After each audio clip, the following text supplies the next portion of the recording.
למען החי ורעי, למען החי ורעי,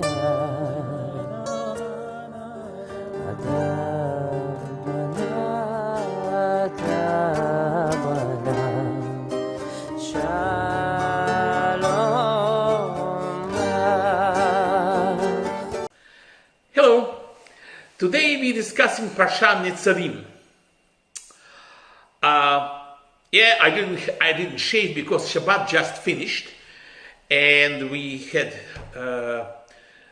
dinner after Shabbat, after we said Havdalah, and I'm rushing to record this because tomorrow is Rosh Hashanah. So I need to help my wife in the kitchen, and then we have about 25 people coming over to our place for Rosh Hashanah in the evening. The first Seder of Rosh Hashanah. So there you go. Netzavim, normally it's said during the last week before Rosh Hashanah, which is not this week, but sometimes it comes together with Vayelech, and sometimes it goes by itself. So this year we read Netzavim just by itself, and Vayelech will be next week. So what is happening in this parsha? Moses continues his final address during the last months of his life to the new young generation of Jewish people, which is about to cross the Jordan. And in this parsha, it starts immediately. Moshe renews the covenant between Jewish people and Hashem and God. And this is how it starts, with these words. All of you are standing today before the Lord your God, your leaders, your tribes, your elders and officials, all men of Israel, your children, your wives, the strangers in your camp, from woodcutter to the water drawer, to enter into the covenant of the Lord your God and its oath, which the Lord your God is making with you today, to establish you today as his people, that he may be your God, as he promised you and swore to your ancestors, Abraham, Isaac, and Jacob. Moses, however, is very careful not to limit these words only to those actually present and standing in front of him. He knows he is about to die, and he wants to ensure that no future generation can say, Moshe made the covenant with those people, with our ancestors who were there with him, but not with us. We didn't give our consent to that covenant. We are not bound by it. To preclude this, he says the following words: it is not with you alone that I am making this sworn covenant, but with whoever is standing here with us today before the Lord our God, and with whoever is not here with us today. That basically means that yours and my neshama and everybody else's who lives now in our generation, pre-Messianic age, our neshamas were there.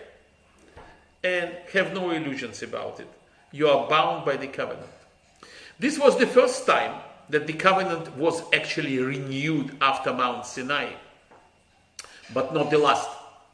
And it happened again with Joshua when in the end of his life, and later in the days of Jehoiada, right, Hezekiah and Josiah, and after the Babylonian exile, Ezra and Nehemiah convened the national gathering and renewed again the covenant.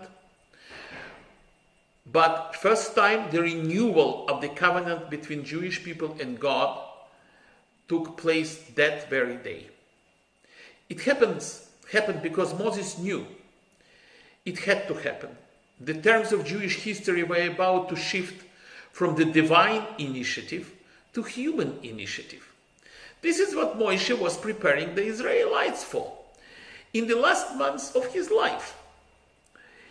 It is as if he said, until now, God has led you guys in a pillar of cloud and fire, and you have followed.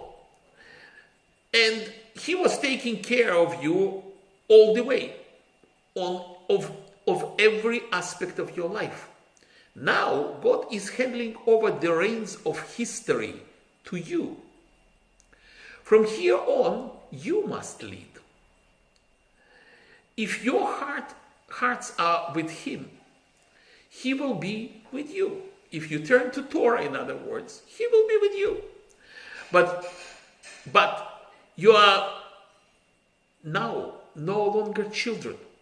You are adults. An adult still has parents, and as a child does the same way, but his or her relationship with them, with the parents, is different, because the adult has got his own or her own sense of responsibility. An adult knows the burden of responsibility, and an adult does not wait for someone else to take the first step and to take care of them.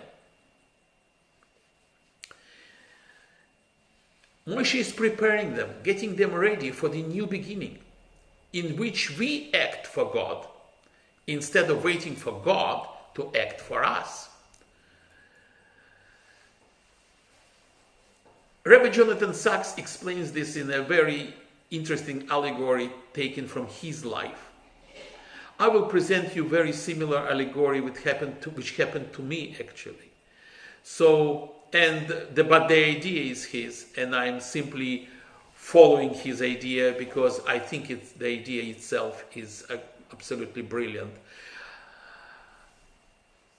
During many years of my business career, working career, I kept waiting for a praise, for a word of encouragement from my superiors. I was working hard, trying innovative new approaches in production engineering, in electronics, in management, seeking different ways of getting things done. And yes, you're taking risks, no question about it. So you need support when you're taking risks, because at such moments when you are suffering because you have failed, because the risk has been realized and the things didn't quite work very well, at such moments you're suffering criticism because you have failed, and nobody gives you a word of encouragement, and you feel pretty miserable. It's emotionally very hard. And most of the time, the encouragement never came from my bosses. And that silence, that encouragement, the lack of the encouragement, it hurts, it's painful. It was very painful psychologically in every respect. And then one day, I thought, what if I turned the entire scenario? And that was actually quite many years ago, and it's only now when I read the article from Rabbi Sachs, I realized that I've done exactly the same thing, what he has done. What if instead of waiting for them to encourage me, I encouraged them? What if I did for him or her or for my bosses what I was hoping they will do for me? That was a life-changing moment.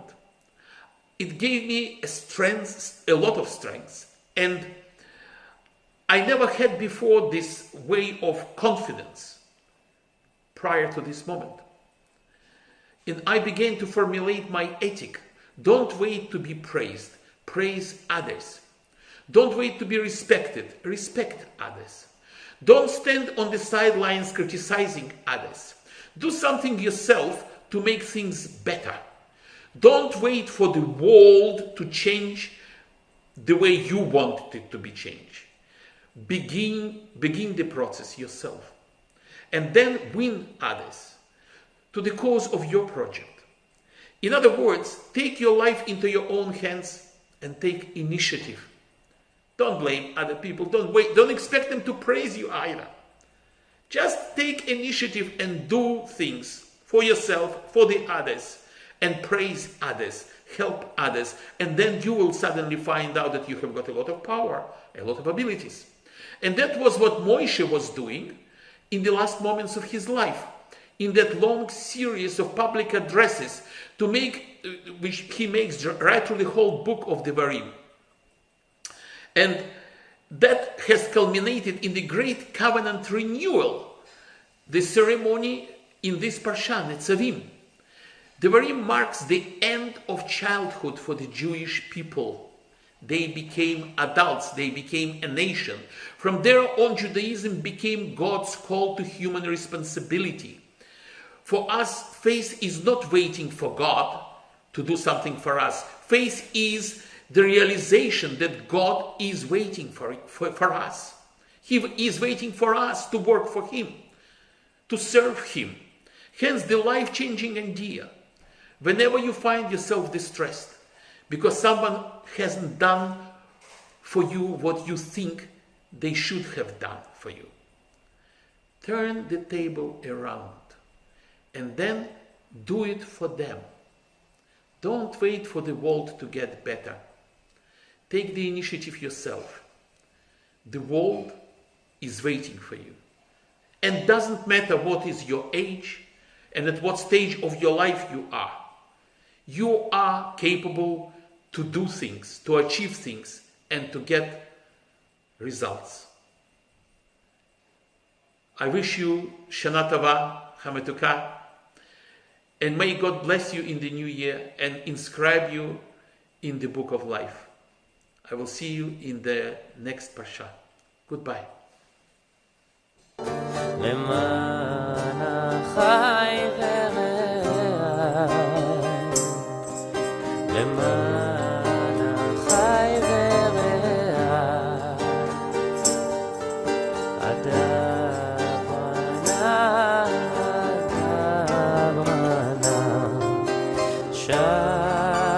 שלום בא,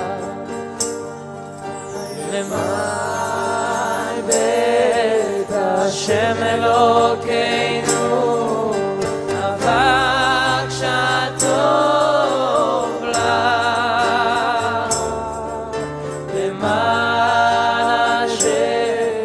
השם אלוקינו, אבק שטוב לה,